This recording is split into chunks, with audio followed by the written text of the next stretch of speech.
Good day to everyone. This is the business plan presented by Anacardiaceae Group. Here's our executive summary. Anacardiaceae Nursery will be a size of 1,000 square meter area vegetable crop nursery producing 4 species of quality vegetable.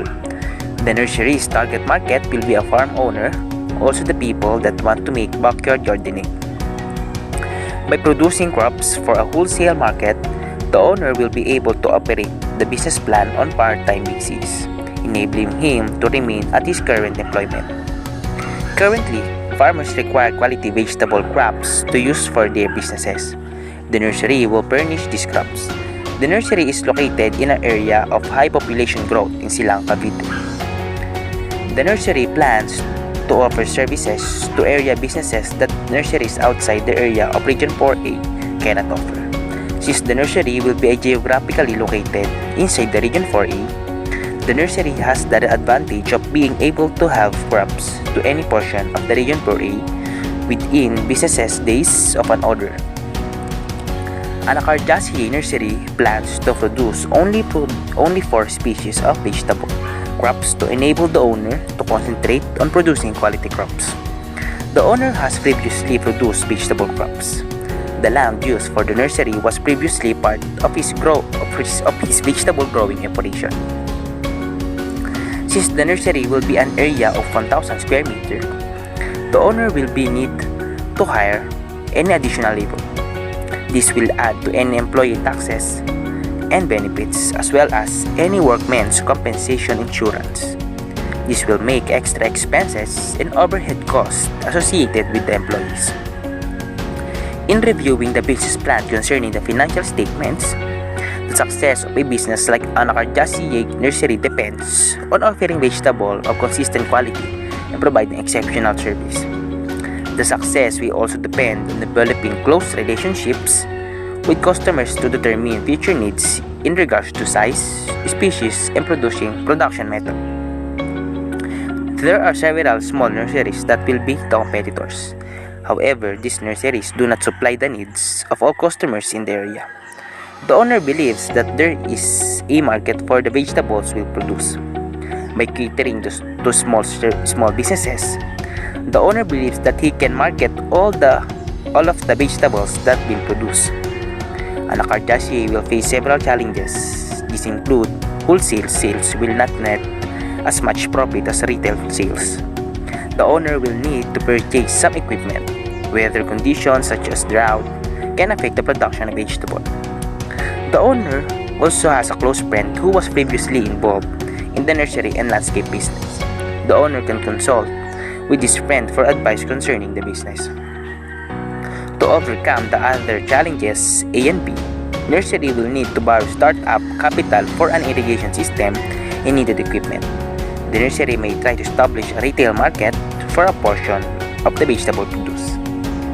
Expanding the initial size of the operation will spread the investment in the irrigation system and the equipment over a large number of seedlings, reducing the overhead per ton sold.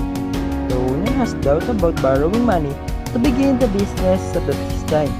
However, the business plan shows that if the owner installs irrigation system, the return of the investment will take approximately 4 years. And if the business do not install the irrigation system, the business plan shows that the return of the investment will be in 5 years. If the nursery can begin marketing trees for 4 years after the business startup, the break-even analysis performed on the 5 years basis support this theory.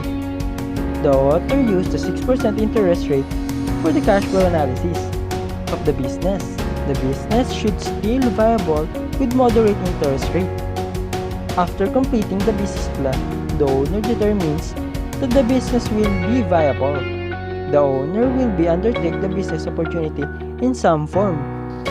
So, what's the general description of the business? So, Anacardiaceae Nursery is a 1,000 square meter size nursery, which will specialize in producing good quality vegetable crop. The business will be sole proprietorship, formed to provide additional income to the owner.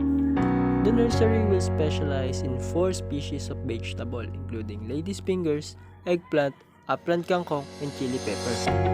This specialization will allow the owner to concentrate producing quality vegetable crop to local farmers and backyard gardeners.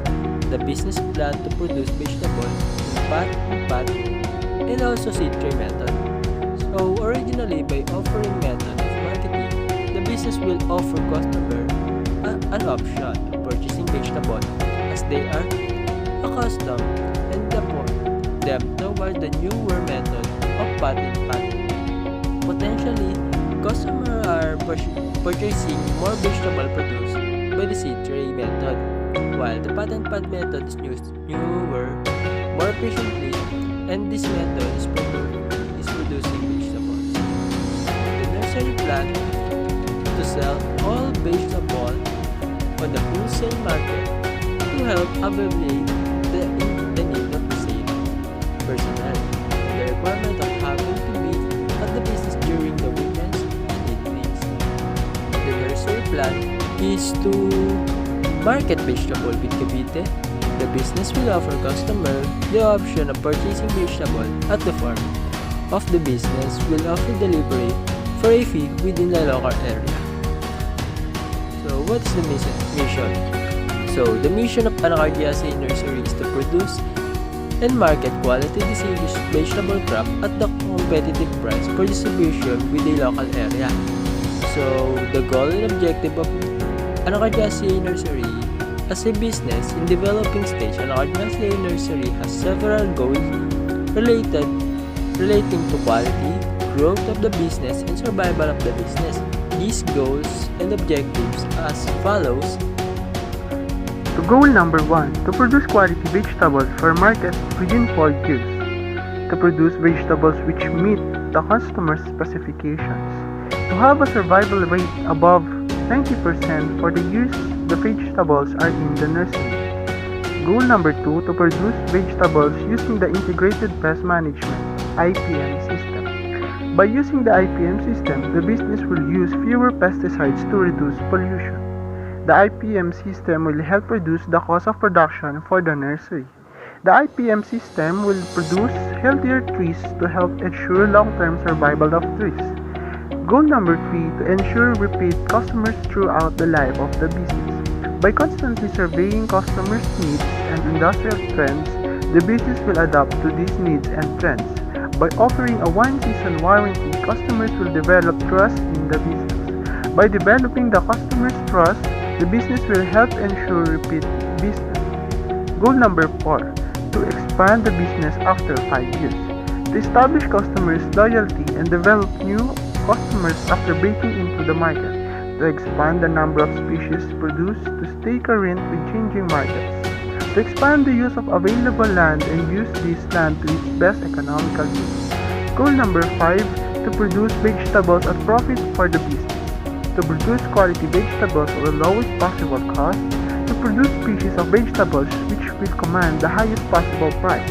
To produce species of vegetables which are that customers desire. Goal number 6, to implement the retirement of the owner. To continue to expand the customer base to ensure the longevity of the business. To continue to expand the business over the next 15 years. To continue to plant trees for sale for the next 20 years. So background industry information. Anacardiaceae Nursery will be founded in the year 2021 by Mr. RACEL CREMA and its colleagues. They come up to this kind of business since most of the people are attached with farming and they know that having nursery will become successful. This type of business is a wholesale and retail sales system. Its legal entity is a sole proprietorship composing of 5 people who are very responsible in their duties. The entire business location will be located in Silang, Cavite, whereas most of the customers were farmers from the municipality of Silang. It is also advantageous that the location in Silang, Cavite, due to high growth of population that are in line with farming. The business will be composed of 5 responsible personnel: the president, production, marketing, sales, and the customer service. Under those 5 personnel, they have their own employees that are also responsible in their assigned duties. Every employees and also personnel making their own work in a very good condition. They making sure that all of their works are in a good job the operating system of the business always be started exactly at 8 a.m. to 5 p.m. and Monday to Saturday operating days. This is the business structure composed of this president, production, marketing, sales, customer service, management, personnel, and outside services. The management of the nursery would be led by the president, Mr. RACEL CREMA. The president would be governed and handle the decisions and the steps that the rest of the team would do. The persons to be hired were the producing team, led by Mr. SALCEDO, the marketing team led by Mr. ELGERA, and the sales team led by Miss Ro. The outside services would be handled by a customer service team led by Mr. GLANG. The team was in charge for the customers' inquiries, feedbacks, and complaints. Now we're going to talk about the risk management strategy of the nursery. The nursery was equipped with the risk management strategy as the nursery was planned carefully and strategically based on the team's knowledge about nursery business and agriculture. The following are the potential risks that the team has identified and their strategies to overcome. So here are the risks that has been identified by the team. We have the economic risk, environmental, legal, and personal risk. For the economic risk, we have the management strategy to control the product supply based on the demand. And then the application of nursery structures and windbreak system for the environmental risks, and to provide necessary permits before moving into larger scale operations for legal risks, and to have an eye to those potential personnel that can be hired in case of manpower shortage in personal risk, especially on the production and sales team. So for the personnel, management, and outside services, the management of nursery will be led by the president. The president will govern and handle the decision and steps that the rest of the team will do. The marketing plan. This marketing plan will determine the marketing strategies of vegetable crop nursery. The nursery plans to contribute and distribute quality products to local farmers and backyard gardeners. The nursery plans to locate in the Cavite Region 4A. The nursery plans to sell the product in Cavite. For the mission statement, we work hard every day to make Anacardiaceae Nursery the world's most trusted plant business. The objectives of the nursery is to provide quality trees and competitive prices, to produce no more than 4 species of trees for sale, to provide consistent quality throughout the life of the business, and to focus on producing marketable trees within 4 years. To retain customers' respect, to provide vegetables for customers that will meet their standards, to provide vegetables to the customer that will meet their customers' expectations, to provide additional income for the owner, and to supplement the retirement of the owner. And for the nursery situation analysis, for our internal strengths, the owner has available land at this time, the owner has most of the equipment needed to proceed with the business, the owner has experience growing fruit trees, the owner has our current pesticide license, the business requires low input costs. The owner has business experience. The owner can do the required labor to produce the trees. With selling wholesale, advertising costs will be low. The owner has a truck that will be used for delivery. The owner is currently employed by Penn State Cooperative Extension and has the educational resources at this disposal. Continued growth of the new housing industry in the target area. And for the internal weakness, the owner has no experience producing ornamental trees. Wholesale sales will not net as much income as retail sales. The owner does not possess a nursery license. The owner will need to purchase some equipment. With customers preferring bud and burlap trees, the owner will need to purchase topsoil to replace ground remove with tree. The business will require time away from family. External opportunities. The owner has many connections to the nursery industry through his employment. The owner has a colleague who has indicated interest interest in purchasing the vegetables, the business can sell to the retail market if it produces vegetables in the pot-in-pot growing system. Newly built houses usually require products for landscaping.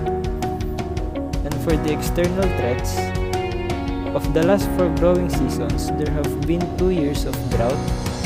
The business may require irrigation to produce the vegetables, which will be an additional expense. There are other suppliers in the area. According to the survey, most landscapers and nurseries are satisfied with their current suppliers. The market may become saturated with vegetables, and the changing desires of the customers may cause the business to have unmarketable vegetables. Marketing strategies. A constant problem faced by the local and backyard farmers is quality of their plants that they are using. To solve this problem, Anacardiaceae Nursery employs high and good quality products of plants that can surely become productive to the most of the farmers. Having an affordable price amount, we are ensuring the best quality product that we are offering.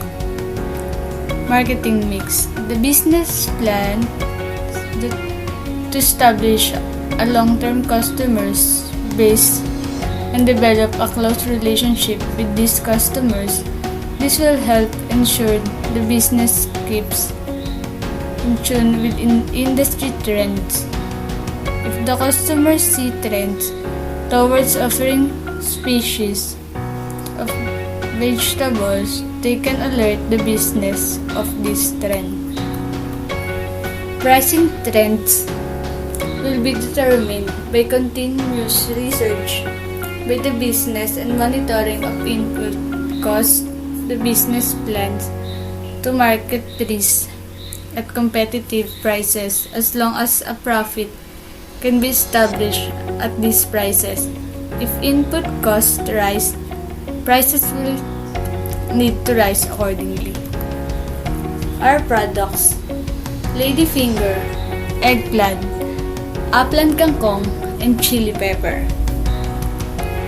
Distribution. The business will offer delivery of the vegetables to the customers or to a job site if desired for gardening. Garden centers will have the same options of delivery or pick-up. The business will charge a modest delivery fee under condition that exists now. If fuel prices rise dramatically, this figure will be adjusted. The business assumes that most customers will pick up the trees at the place of business. Our promotion. Promotion of the business will be by direct contact with potential customers.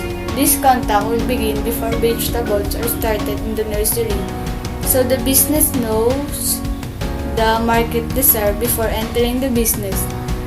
This promotional tool will be the most effective and cost-effective for the business. Our price for wholesale. Our seedling. The okra with a variety of ladyfinger is at 25 pesos and the eggplant with 25 pesos. The ALLAN kangkong with 20 pesos and the chili pepper with 30 pesos. For retail, okra will be sold with 20 pesos. Also with eggplant. And the ALLAN kangkong with 15 pesos. Implementation, evaluation, and control. When the business is established, if the customers require more vegetable seedling each year, the business may expand slightly. When the business is more comfortable with the production method, expansion will be easier. If the business expands beyond the initial customer base, more traditional advertisement and promotion will be needed. The owner has not previously been engaged this business and plans to start small until he becomes proficient in the business. Evaluation of the business will be customer-based. If the customers are not satisfied with the quality or service, the business will need to make adjustment to ensure continued customer loyalty. The business knows that it is easier to retain customers than to establish new customers.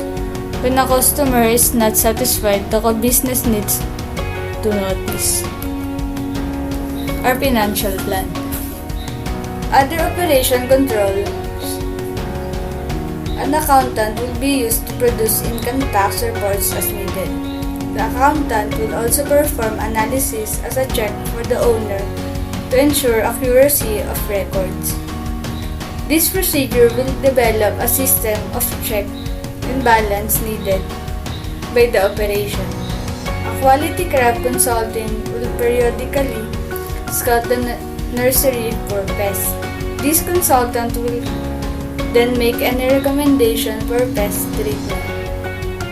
The business will also consult regarding changes needed to improve the business.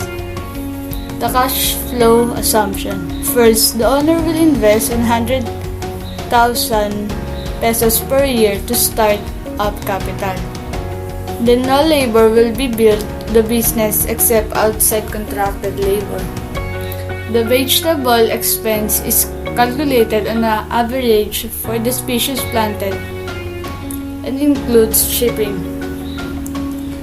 Then, a 5% mortality rate is calculated when determining the amount of vegetable sold. There is no land fee associated with production costs since the land has no more mortgage attached. Then the break-even analysis is performed for the 5 years period instead of for 1 year. The nursery will also require once of land and start up. The insurance is not calculated since the current policy covering the existing dwelling is adequate for the nursery. 9. Separate budget are developed for non-irrigated and irrigated method of production. And here's the layout of our nursery of the group Anacardiaceae groups. And that is the end of our presentation. Thank you.